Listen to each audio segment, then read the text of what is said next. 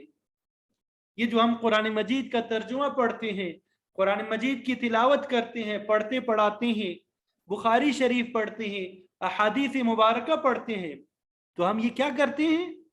وحی الہی پڑھتے ہیں، وحی الہی کو سمجھتے ہیں. اب وحی کی دو قسمیں بنتی ہے. ایک کو وحی متلو، واو کے اوپر شد ہے، متلو، اور ایک وحی غیر متلو. وحی متلو سے مراد جس کی تلاوت کی جاتی ہے، یعنی قرآن مجید، کتاب اللہ. اور وحی غیر متلو کہ جس کی تلاوت نہیں کی جاتی، یعنی احادیث مبارکہ. آپ صلی اللہ علیہ وسلم جو بھی بات کرتے تھے وہ اللہ تعالیٰ آپ صلی اللہ علیہ وسلم کے دل پہ بات ڈالتے تھے. آپ صلی اللہ علیہ وسلم اپنی طرف سے کوئی کام نہیں کرتے تھے. قرآن مجید کی آیت ہے سورہ نجم کی، وَمَا يَنْطِقُ عَنِ الْهَوَىٰ، کہ آپ اپنی خواہشات سے کوئی گفتگو نہیں کرتے تھے. إِنْ هُوَ إِلَّا وَحْيٌ يُوحَىٰ، آپ جو بھی گفتگو فرماتے وہ وحی ہوتی تھی. تو گویا کہ احادیث مبارکہ کا جو مکمل ذخیرہ ہے یہ وحی ہے. تو ہمارے پاس وحی الہی قرآن اور سنت کی صورت میں موجود ہے. آج مدارس میں کس چیز کی تعلیم دی جاتی ہے؟ قرآن اور سنت کی، وحی الہی کی تعلیم دی جاتی ہے. آپ سے اگر کوئی پوچھے کہ عصر سے مغرب تک آپ کیا پڑھتے ہیں، تو آپ جواب دیں گے کہ وحی الہی پڑھتا ہوں، وحی الہی کو سمجھتا ہوں. اب تیسرا سوال کہ وحی الہی کی ضرورت کیا ہے؟ وحی الہی کی کیا ہمیں ضرورت بھی ہے کہ نہیں؟ ہم کیوں پڑھیں اسے؟ کیا ضرورت ہے اس سے؟ انتہائی آسان سا جواب ہے اس کا، توجہ سے ذرا.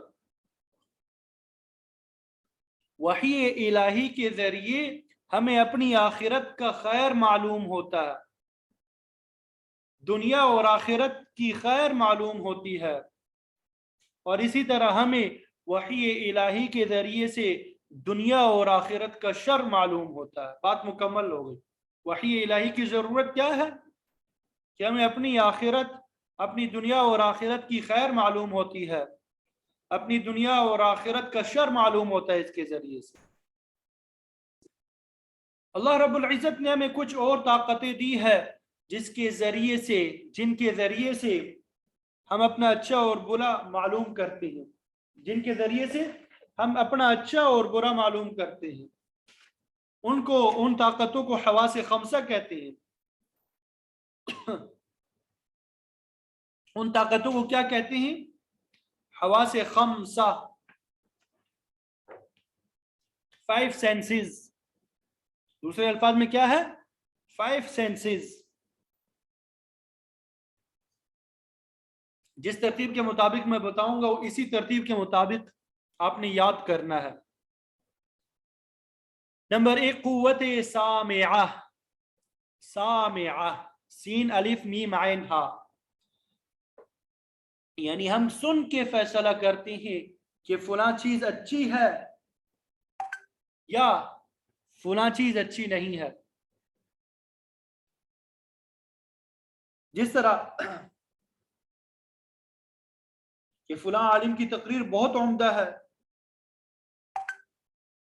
فلاں آدمی کی آواز سننے کو دل ہی نہیں کرتا. اب یہ جو کس کے ذریعے ہم نے فیصلہ کیا کہ اس کی تقریر عمدہ ہے، اچھی ہے، سن کے ہم نے فیصلہ کیا.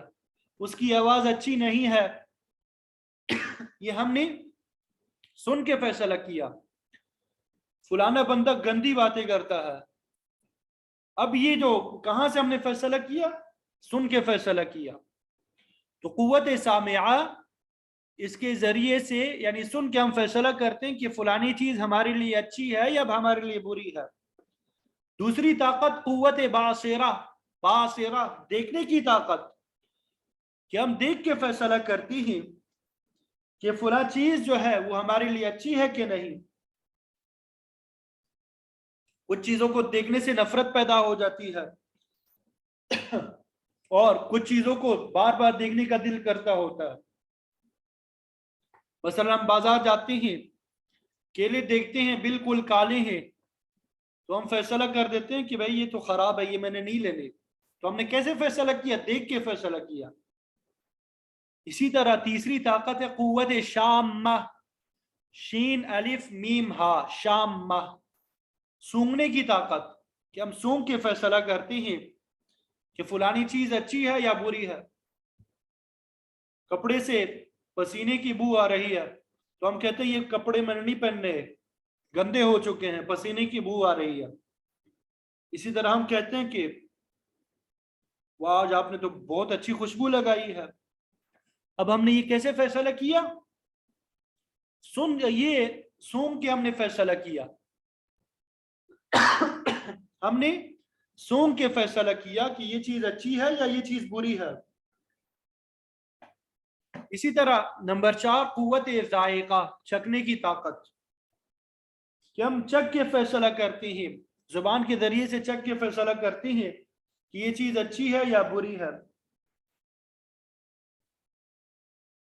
سالن میں اتنا نمک ڈال لیا یا اتنی مرچیں ڈال لی، اب ہم نے یہ کیسے فیصلہ کیا؟ چکھ کے فیصلہ کیا، قوت ذائقہ سے فیصلہ کیا.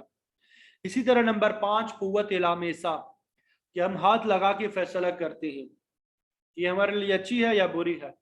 جیسے صبح ہم ناشتہ کرتے ہیں، چائے کا کپ رکھا ہوتا ہے، جیسے ہم کپ کو ہاتھ لگاتے ہیں فوراً کہتے ہیں تو بہت گرم ہے، اگر منہ کو لگایا تو زبان جل جائے گی، منہ جل جائے گا. تو ابھی ہم نے چکھا ہی نہیں، ہم نے صرف ہاتھ لگایا، فیصلہ کر دیا کہ یہ ابھی میرے لیے نقصان دہ ہے. تو یہ 5 طاقتیں ہو گئی، حواس خمسہ جنہیں کہتے ہیں، 5 سینسز. اس کے ذریعے سے ہم فیصلہ کرتے ہیں کہ یہ چیز ہمارے لیے اچھی ہے یا یہ چیز ہمارے لیے بری ہے.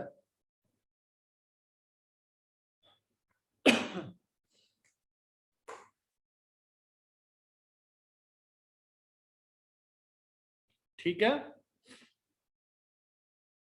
اب بسا اوقات کوئی ایسی صورت پیش آتی ہے کہ یہ 4 چیزیں ہمارے سامنے ہوتی ہے، یہ 5 چیزیں، یہ 5 طاقتیں جو ہے ان کے ذریعے سے ہم فیصلہ نہیں کر پاتے. اب مثلا سڑک پہ ہم جا رہے ہیں، اب دائیں طرف بھی سڑک جا رہی ہے، بائیں طرف بھی اور سامنے، اب ہم فیصلہ نہیں کر پا رہے ہیں کہ ہم نے کہاں جانا ہے. تو ایک دم سے خیال آتا ہے کہ ہو پچھلی مرتبہ جب میں آیا تھا دائیں طرف میں مڑا، پھر بائیں طرف گیا، وہاں پہ فلانے کا گھر تھا. تو قوت عاقلہ، چھٹی چیز جو ہے وہ قوت عاقلہ، کہ سوچ کر فیصلہ کرتے ہیں کہ یہ کام کروں یا نہ کروں.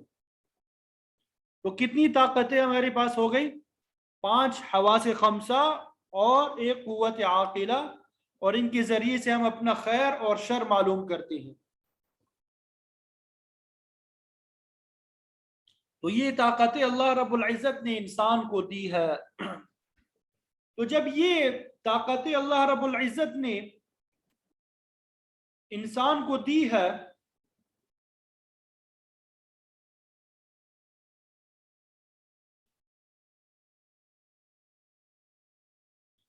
تو اب سوال یہ ہوتا ہے کہ جب ہم ان کے ذریعے سے فیصلہ کر پاتے ہیں کہ یہ اچھی چیز ہے، بری چیز ہے، تو پھر سوال ہوتا ہے اب ہمیں وحی الہی کی کیا ضرورت ہے، قرآن کی کیا ضرورت ہے، سنت کی کیا ضرورت ہے، احادیث کی کیا ضرورت ہے؟ تو یاد رکھیے گا بڑا اہم سوال ہے کہ جب سوال آتا ہے ذہن میں کہ یہ تمام چیزیں موجود ہے، پھر وحی الہی کے ذریعے سے، وحی الہی کے ہمارے لیے کیا ضرورت ہے، وحی الہی کا ہم کیا کریں پھر؟ تو یاد رکھیں کہ ان 5 چیزوں سے اور قوت عاقلہ سے کبھی کبھی فیصلہ کرنے میں غلطی ہو جاتی ہے. مثلا یہ فیصلہ کرتے ہیں کہ یہ چیز اچھی ہے یا یہ چیز بری ہے، لیکن وہ غلط بتاتی ہے اور دنیا کی کوئی طاقت نہیں بتا سکتا کہ یہ غلط ہے. جیسے بعض لوگ جو ہے غلط قسم کے پروگرام دیکھتے ہیں، گانے سنتے ہیں، اور بعض مفکر قسم کے لوگ ہوتے ہیں وہ کہتے ہیں کہ ہم گانے سنتے ہیں بڑا سکون ملتا ہے، ہمارا ڈپریشن جو ہے وہ کم ہو جاتا ہے. اور بعض گلوکار کہتے ہیں کہ موسیقی جو ہے وہ روح کی غذا ہے.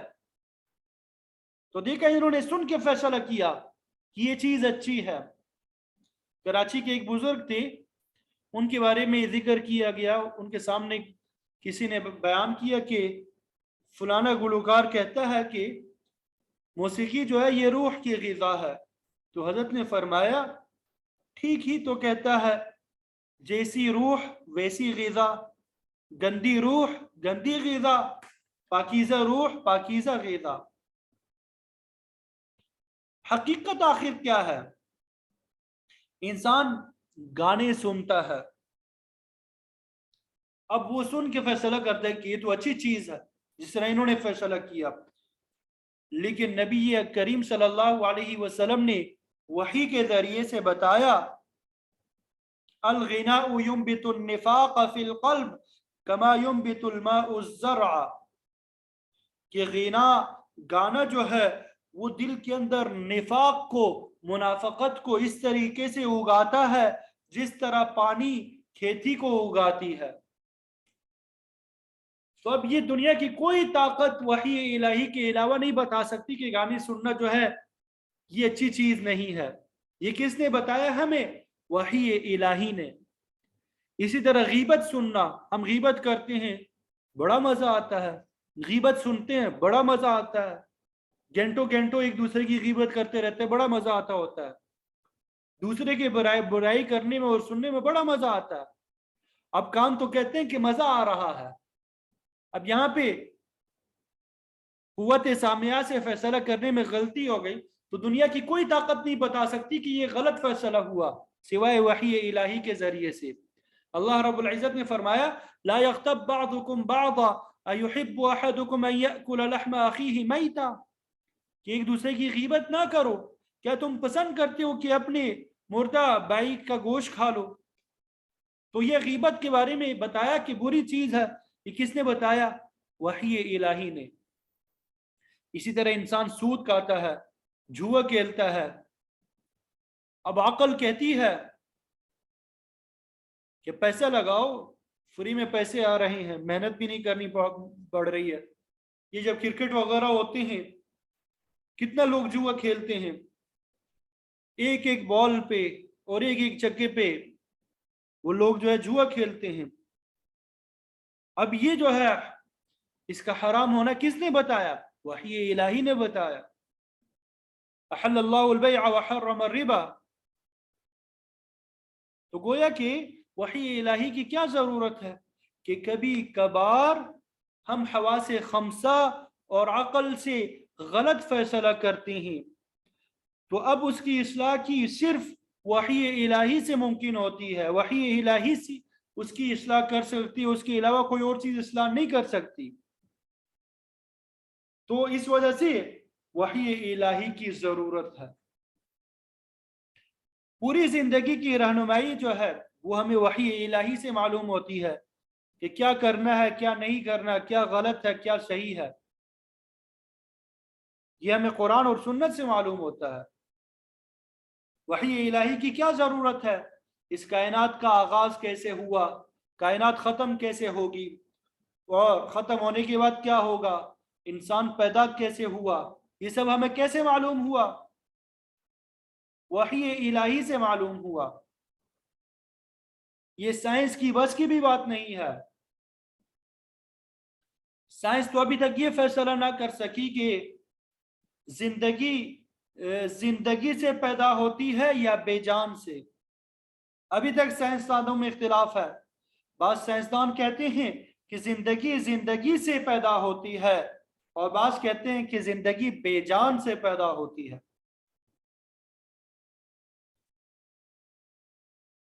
اب یہ کائنات کیسے پیدا ہوئی, انسان کیسے پیدا ہوا, جاندار کیسے پیدا ہوئے؟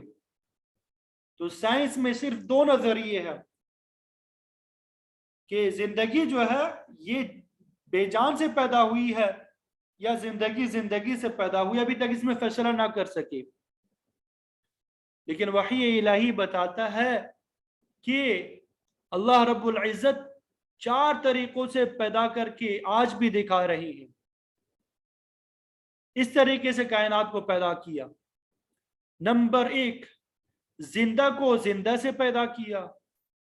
نمبر 2، مردے سے مردہ پیدا کرنا۔ نمبر 3، زندے سے مردہ کو پیدا کرنا۔ نمبر 4، مردہ سے زندہ کو پیدا کرنا۔ یہ 4 صورتیں ہیں، قیامت کے صبح تک 5ویں کوئی صورت نہیں نکل سکتی۔ زندہ سے زندہ پیدا کرنے کی مثال، انسان زندہ ہے اور اس سے پیدا ہونے والا انسان وہ بھی زندہ ہے۔ بکری زندہ ہے، اس سے پیدا ہونے والا بکری کا بچہ وہ بھی زندہ ہے۔ مردے سے مردہ پیدا ہونے کی مثال قرآن مجید کی آیت ہے، ان اللہ خالق الحب والنوا۔ یہ جو بیج ہوتا ہے مردہ ہے، اب اس سے جو تناور درخت بنتا ہے وہ بھی مردہ ہے۔ تو مردے سے مردہ آج بھی اللہ تعالیٰ پیدا کر کے دکھا رہی ہے۔ نمبر 3، زندہ سے مردہ پیدا کرنا۔ مرغی زندہ ہے اور اس سے انڈا مردہ اللہ رب العزت آج بھی پیدا کر کے دکھا رہی ہے۔ اسی طرح مردہ سے زندہ، انڈا مردہ ہے اور چوزا جو ہے وہ زندہ ہے، آج بھی اللہ تعالیٰ پیدا کر کے دکھا رہی ہے۔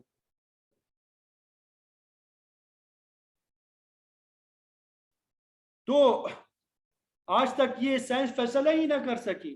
اللہ رب العزت پھر پوچھتے ہیں کہ انتم تخلقونہ ام نحن الخالقون، کیا تم پیدا کرتے ہو یا ہم پیدا کرنے والے ہیں؟ کیا کوئی سائنسدان بتائے گا کہ کون پیدا کرتے ہیں؟ تو وحی الہی کی ضرورت کیا ہے؟ وحی الہی سے ہمیں معلوم ہوتا ہے کہ کیا غلط ہے کیا صحیح ہے، کائنات کا آغاز کیسے ہوا، اور جب کائنات ختم ہوگی ہم سب مر جائیں گے، مرنے کے بعد زندگی کیسے ہوگی، آخرت میں کیا ہوگا، قبر میں کیا ہوگا، مرنے کے بعد اعمال کا بدلہ دیا جائے گا، نیک اعمال کا بدلہ جنت، برے اعمال کا بدلہ جہنم۔ یہ سائنس نہیں بتا سکتی۔ سائنس تو آج تک یہ فیصلہ نہ کر سکی کہ زندگی کیا ہے اور موت کیا ہے، زندگی کسے کہتے ہیں اور موت کسے کہتے ہیں۔ تو بہرحال خلاصہ یہ کہ وحی الہی کی ہمیں ہر حالت میں ضرورت ہے۔ وحی الہی کے ذریعے سے ہم اپنے اچھے اور برے کو معلوم کرتے ہیں، زندگی کیسے گزارنی ہے۔ یہ حواس خمسہ، قوت عاقلہ، اس کے ذریعے سے بھی بعض اوقات غلطی ہو جاتی ہے، تو پھر وحی الہی کے ذریعے سے ہمیں فیصلہ کرنا ہوتا ہے کہ یہ صحیح ہے کہ نہیں۔ تو آج ہمارے سامنے یہ معلوم ہوا کہ وحی الہی کسے کہتے ہیں، وحی الہی جو ہے کس صورت میں ہمارے سامنے ہے، یعنی قرآن اور سنت کے صورت میں، اور وحی الہی کی ہمیں کیا ضرورت ہے۔ تو یہ الحمدللہ یہ تمام باتیں آپ کے سامنے بیان کر دی ہے۔ امید کرتا ہوں کہ آپ سب کو اچھے طریقے سے سمجھ آ گئی ہوں گی۔ اللہ تعالیٰ سے دعا ہے کہ اللہ تعالیٰ ہمیں قرآن مجید سمجھنے اور سمجھانے کی توفیق عطا فرمائے انشاءاللہ۔ اور روزانہ پھر وحی الہی کی ہم تلاوت بھی کریں گے اور ایک دوسرے کو وحی الہی سمجھائیں گے، سکھائیں گے۔ وآخر دعوانا ان الحمد للہ رب العالمین۔